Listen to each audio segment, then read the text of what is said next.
자, 안철수 오세훈 이야기를 좀 더 해볼게요. 일단 안철수의 수준 이야기 한번 해볼게요. 내가 종이가 아까워서 인쇄도 안 한 바로 그 건인데 안철수가 박영선 후보를 뭐라고 표현했냐면 도쿄에 아파트를 가진 아줌마라고 표현했어. 예. 도쿄에 아파트를 가진 아줌마를 상대할 자신 있다. 내가 봤을 때 이건 그냥 양아치죠. 그게 약간 문제가 될 것 같으니까 나는 집 없는 아저씨다. 안철수 재산이 한 1,500억 정도 되지. 1,500억. 친구 재산이 1,551억입니다. 근데 지금 노원구에 있는 집은 집게 아니라는 거잖아. 그럼 네. 이거 탈세예요. 부끄러운 줄을 몰라. 뭔 말이냐면 전세 사는 사람들한테 세금을 안 받잖아요. 그러니까 집이 뭐 몇백억, 몇십억 하면 내야 정부세가 있잖아. 예. 그러니까 집을 안 살고 있는 이상한 스킬인 거야. 네. 부끄러운 줄을 몰라. 아니, 그리고 정치권에서 말이에요. 특정 후보한테 박영선 후보 같은 사람들은 절대 그런 식으로 표현 안 하거든요. 예. 안철수 후보님, 예. 오세훈 후보님 표현하는데 도쿄에 집 가진 아줌마래. 근데 이건 안철수가 그 출연했던 그 채널의 수준에 맞춰준 거라고 봐요. 그러니까 우파 유튜버들 중에서도 굉장히 좀 극렬 오른쪽에 있는 사람인데 그 사람 그 채널에 나가서 유튜브 채널에 나가서 인터뷰를 하다 보니까 그쪽 분위기에 맞춰주다 보니까 자기도 이렇게 그냥 말이 세게 나간 것 같아. 근데 세게 나간 것도 자기 실수는 실수죠. 그 해서는 안 되는 표현인데. 그게 이봉규 TV라고 알죠? 예, 그 예. 다큐 정편에 나오던 지금 아예 안 예. 나오는 가장 저질 유튜브 나가가지고 박영선 후보만 이렇게 공격한 게 아니고 오세훈도 엄청 공격했어요. 오세훈도 내곡동 건 때문에 낙마할 거예요. 제가 후보가 돼야 됩니다. 근데 진짜 저질이에요. 이런 식의 표현 정치인들은 못 쓴다니까. 심지어 새정치민주연합의 대표였던 사람이야. 어떻게 상대 후보한테 아줌마라는 표현을 써요? 자기는 미국에 집 있는 아저씨예요, 그러면?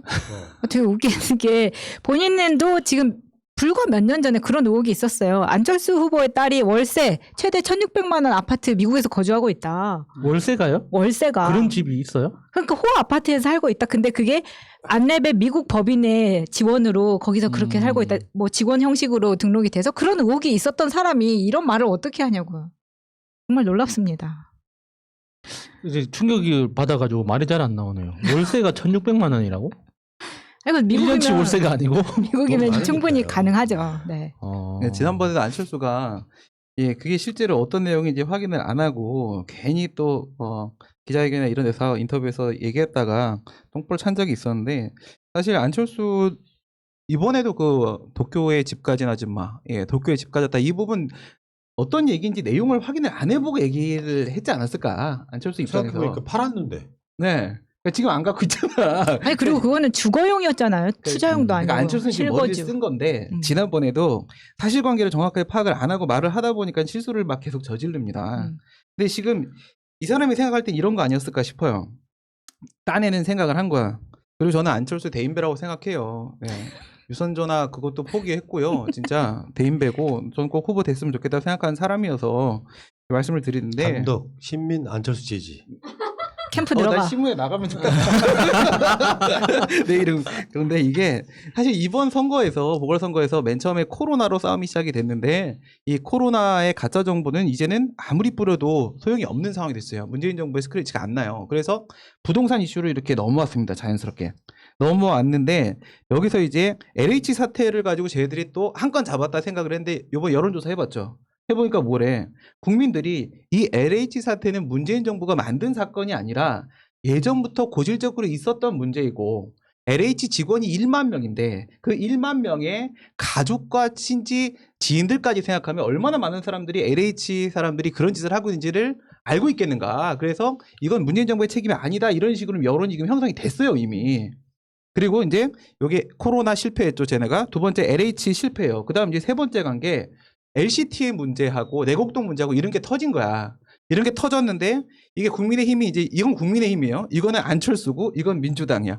그러니까 국민의힘이 내곡동 LCT 이걸로 지금 힘들어하고 있어. 근데 여기다가 민주당의 박영선 후보를 도쿄 주택 이거와 갖다 엮어버리게 되면 안철수 빼고 나머지는 전부 다 땅 투기한 사람이 되는 거야.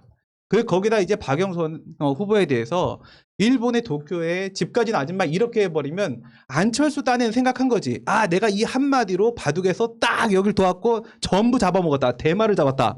이렇게 생각을 한 건데 그걸 사람들이 못 알아들어요, 안철수 씨.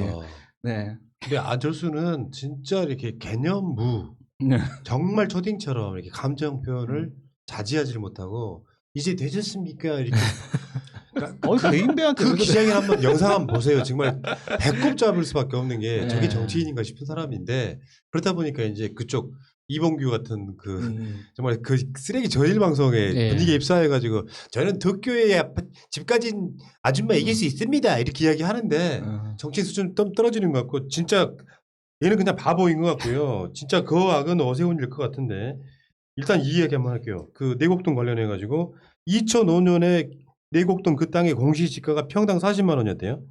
2009년에 지구가 지정된 뒤에 오세훈 일가가 보상받은 2010년에는 평당 150만 원이었대요. 실제 보상가는 평당 270만 원이었답니다. 5년 사이에 공시지가가 7배에 가까운 보상을 받았는데 아까 말한 것처럼 손해라고 지금 이야기를 했던 부분인 거고요. 또 이런 부분도 있어요.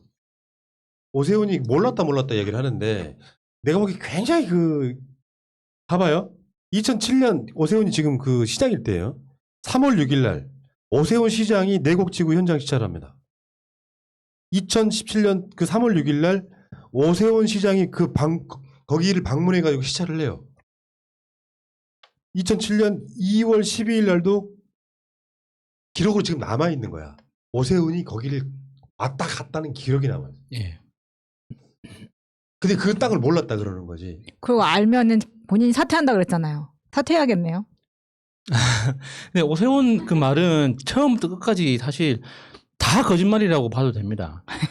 사실 이게 정말 그린벨트로 묶여있던 땅 35만 평, 40만 평이 넘는 땅이 개발지구로 지정되는 이 이슈에 대해서 주택국장 전결이라는 이 표현 자체가 명백한 거짓말이거든요. 그런 규정도 없을 뿐더러 상식적으로 생각해봐도 어떤 아파트 한 단지가 재개발하거나 재건축한다고 해도 주변의 민원이 미친 듯이 빗발칩니다.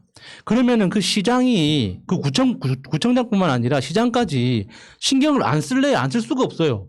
그러니까 서울시장 입장에서는 나하고 상관없는 한 어떤 작은 구에 있는, 강남구에 있는 작은 아파트 두세 동밖에 안 되는 작은 아파트라고 하지만 그 재건축 때문에 비롯되는 이해관계 때문에 이게 신경을 안 쓸 수가 없는 건데 그 내곡동 땅에 이 오세훈 처의 땅만 있었던 게 아니라 이명박 그 일가족의 땅도 있었잖아요. 이상한 땅도 있었고. 그것 때문에도 논란이 됐던 건데 그걸 어떻게 서울시장이 모를 수가 있습니까? 말도 안 되는 거예요. 대통령. 그렇죠. 아들과. 네. 그러니까 이명박이 서울시장을 물러나고 바로 대통령이 된 게 아니라 텀이 좀 있었고요. 그 사이에 오세훈이 시장이 됐고 실제로 그 땅을 시찰한 기록까지 나와 있어 지금. 몰랐다고 이야기하는 거잖아요. 이게 이제 주택국장이 전결을 해서 몰랐다 지금 얘기를 해요. 주택국장은 이제 등장을 했죠. 인터뷰를 했고요. 그런데 전결을 해서 자기가 몰랐다라고 얘기를 한다면요. 본인이 패싱을 당했다는 얘기예요. 패싱을 당해서 자기는 호구였다는 얘기거든요. 자기가 호구짓 했다라고 지금 인정을 하는 건데 우선 우리 오세훈 선배님이 그렇게 호구라고 저는 생각을 안 하고요. 국토교통부의 문서에 지금 이 결재는 그 주택국장의 전결로 이루어졌기 때문에 본인이 서명 날인한 적이 없다. 난 본 적이 없다라고 얘기를 하는 겁니다. 그런데 국토교통부의 문서에는 오세훈 시장의 서명 날인이 등장합니다. 그러면 그거는 대신 찍었다 이렇게 얘기할 텐데. 그렇지. 서울시장에 가면 시장 직인이 찍혀야 할 게 많을 거 아니야. 시장님이 다 찍는 게 아니고 서울시청 총무부에 시장 직인이 보관돼 있어. 그 보관돼 있는 직인을 찍어서 최종 결재를 낼 때는 직인을 찍기 전에 시장한테 보고가 돼야만 찍히는 거야. 근데 이제 우리가 그 옛날에 왕들이 상소문들 이렇게 다 뒤져보듯이 실제로 우리가 생각하는 것처럼 서류가 많다고 해도 시장이 자기 도장 지켜나가는 거는 일단 자기가 오케이 해야만 이게 지켜나가는 구조인 거지. 요거 최성해도 그런 상황 기억 안 나요? 동양대에서 자기가 뭐 좋네 안 좋네 이런 얘기 하지만 사실은 지는 관심이 없고 그냥 그 총장 표창장 주는 거랑은 다르잖아 또. 네네. 국회에서도 마찬가지예요. 국회에서 그 국회 법안 동의 도장 찍잖아요. 그 자기 도장 직접 찍는 국회의원 단 한 명도 없다고 저 진짜 자신할 수 있습니다. 그거 다 그 수석이나 그 세컨 보좌관이 의원한테 전화해서 이런 법안이 들어왔는데 어떻게 생각하십니까? 동의하자. 그러면 보좌관이 대신 찍는 거예요. 자기가 직접 찍는 경우 없죠. 근데 저는 오세훈이 자기가 오히려 손해를 봤다라는 부분에서 제일 이제 눈이 딱 갔어요. 이건 무슨 뭐 미세먼지 매우 나쁨 같은 소리냐. 이게 왜 뭔 이유에서 저런 말을 한가 막 찾아봤어. 뭔 이유에서 했는데 뭐 이유가 없어요. 그래서 이제 가만히 생각을 해봤죠. 도대체 오세훈이는 무슨 손해를 봤을까? 36억 5천만 원의 이익을 봤다고 사람들은 말하는데 본인은 손해를 봤다라고 얘기를 하고 있으니 어디 부분에서 본인이 그렇게 아쉬운 부분이 남아 있는 것일까? 이걸 이제 거슬러 올라가 보시게 되면 이명박이가 먼저 내곡동의 그린벨트를 풀려고 시도를 했었잖아요. 그때 이제 노무현 정부 때 환경부에서 이러면 안 된다. 그래서 막았습니다. 실패를 했습니다. 그리고 나서 이명박이가 대통령이 되고 오세훈이가 서울시장이 돼요. 이때 이후에 이명박이가 내곡동에 사저를 만들겠다라고 하고 했던 이유가 바로 뭐냐? 거기에 오세훈이 처가에 땅이 있기 때문에 그래요. 지금 서울시장이 오세훈이고 그렇다면 서울시장이 이 그린벨트를 풀게 되는데 현재 오세훈이가 서울시장이야. 근데 거기에 걔네 가족 땅도 있어. 그럼 이게 풀리면 본인에게도 도움이 되겠지? 아까 부장님 말씀하신 대로 옆에 이명박이 사저 있고 이상득이 땅도 있어요. 이렇게 삼각형을 그리고 있는 상황이란 말이에요. 그럼 이거를 풀게 되면은 다 같이 이익을 얻는 거 아니냐. 오세훈이를 시켜. 근데 여기서 이명박이 같은 경우는 진짜 땅 투기를 하기 위해서 사저를 거기다 넣고 땅을 사가지고 들어와. 근데 자기는 땅 투기 하러 들어온 게 아니야. 원래 거기에 땅이 있었어. 난 그렇게 적극적으로 나쁜 행동을 한 것도 아니야. 그런데 무슨 문제가 생기냐. 어떻게 하다 보니까 이 주택국장 새끼가 풀고 보니까 이명박이 땅하고 이상득이 땅은 이 개발부지 약간의 바깥쪽에 있어. 그리고 본인 땅은 그 안에 있어요. 우리가 그때 LH 사태 때 얘기했던 것처럼 개발 부지에 대해서는요, 우리 토지보상법이라고 있는데 표준 공시지가에 따라서 판단을 내립니다. 그걸 갖고 보상을 하게 되는데 그러면 원래 자기 시세보다 낮게 받는 경우가 있어요. 낮게 받게 되는 경우가 있는데 옆에 땅 같은 경우에는 훨씬 더 시세에 따라 돈을 벌기 때문에 집가 상승분이 엄청나게 크죠. 그러니까 이렇게 치면은 이명박이는 땅 투기를 하러 땅까지 사가지고 들어오고 그리고 자기가 자기 손에 똥 묻혀가면서 그린벨트까지 풀었는데 이명박이는 나보다 훨씬 더 많은 걸 얻어가고 나는 꼬작 요거밖에 못 얻었다는 거야. 근데 이 친구의 선배님의 생각에 어떤 문제가 있는 거냐면 이분은 그린벨트가 풀리기 전에 그게 당신의 재산 가치예요. 그린벨트 안에 있는 땅은 똥값입니다. 그 똥값이 원래 당신의 재산 가치인데 그린벨트가 맞아. 풀려서 올라간 다음을 기준으로 생각하니까 이명박이랑 비교를 하게 되는 거지. 내가 봤을 때 오세훈을 이렇게 욕할 건 아닌 것 같아. 이야기 들어보니까. 예. 불쌍한 거. 아니, 이야기 듣다 보니까 억울하겠네. 대본 하시는 분이시네. 이야기 듣다 보니까 억울하겠네, 진짜. 이게 통 큰 남자들은 관심이 없다며. 처가집사네. 심지어 오세훈은 그 그린벨트 해제를 반대하는 환경운동연합의 그린벨트 전문 변호사였단 말이야. 예. 1999년. 네. 그러니까 이 사람은 진짜로 그냥 아무것도 안 하고 그냥 막 패션만 하고 다니는데 씨발 무슨 국장의 새끼 하나가 막 그린벨트 풀어버리고 그럼 나한테 보고도 안 했어. 자기 처가 재산이 막 많아졌는데 호구됐어. 정말 통 크신 분인데 우리가 그걸 왜 비판하고 있냐 진짜. 내 말 잘못했어. 진짜. 근데 확실하게 본인은 땅의 존재를 몰랐다. 그리고 양심 선언이 나오면 사퇴하겠다. 또 사퇴론을 이야기를 했잖아요. 네. 정부까지 은퇴한다고 했어. 네, 맞아요. 근데 회의록에서 이 내곡동의 아파트에 대해서 거론한 회의록이 나왔단 말이에요, 오늘. 맞아요. 그러다 보니까 그 아파트에 대해서 뭐라고 이야기하냐면 베란다도 좀 이렇게 하고 원룸으로 작게 만들지 말고 뭔가 아파트를 좀 개조하라 이런 식으로 이야기까지 했는데 기억이 안 난다고 할 수가 있냐고. 그러면은 그 오세훈이 그랬잖아요. 그 LH 관련해서 그 자기 그 내곡동 땅에 대해서 자기가 어떤 압력을 가했거나 어떤 이야기했던 그걸 기억하는 어떤 사람이 양심선언을 하면 자기가 사퇴하겠다 했잖아요. 그러니까 양심선언이 아니고 증거가 나왔기 때문에 지금 버티고 있는 거예요? 아니야, 내가 봤을 때 과거의 자신이 지금 이야기를 하고 있잖아. 그러니까 그 중에 드라마 중에 펜트하우스 있잖아. 예. 그 급이 아닐까. 예를 들어서 시장은 그냥 완전 호구야. 실제로는 모든 전결을 부인이 했을 수도 있어. 아, 상황 체제. 그러니까 상황 체제인데 완전 개막장인 거야. 그래가지고 오세훈을 딴 데로 보내. 지방 뭐를 보내.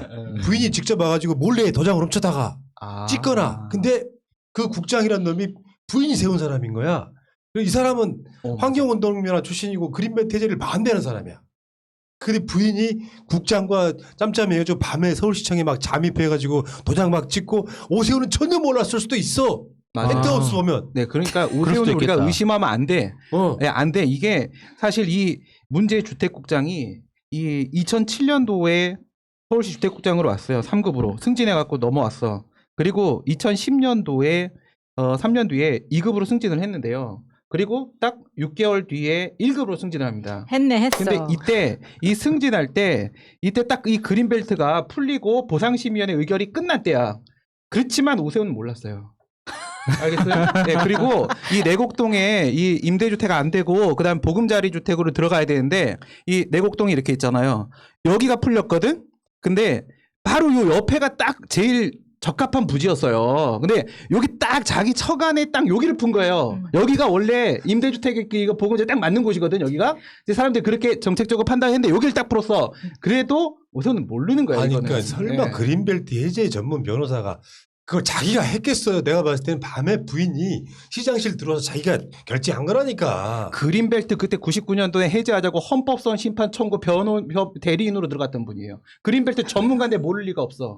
아니 그러니까 주택국장이 내가 봤을 때 오버했네. 오세훈은 완전 껍데기인 거야. 그만 좀 괴롭히십시오. 우리가 아무리 오세 미치아 가동이라고는 하지만 너무 심한 거 아닙니까? 이거? 급식죠? 아, 진짜 근데 이렇게 이야기를 하면 있잖아. 들어오신 분들이 저 새끼 왜 오세훈 편 들어왔지? 그냥 비꼬는 거예요. 진짜. 아니 그런 놈이 서울시장이 다시 된다고 생각해봐요. 끔찍하다 진짜. 에이씨. 알겠습니다. 그 이야기는 여기까지.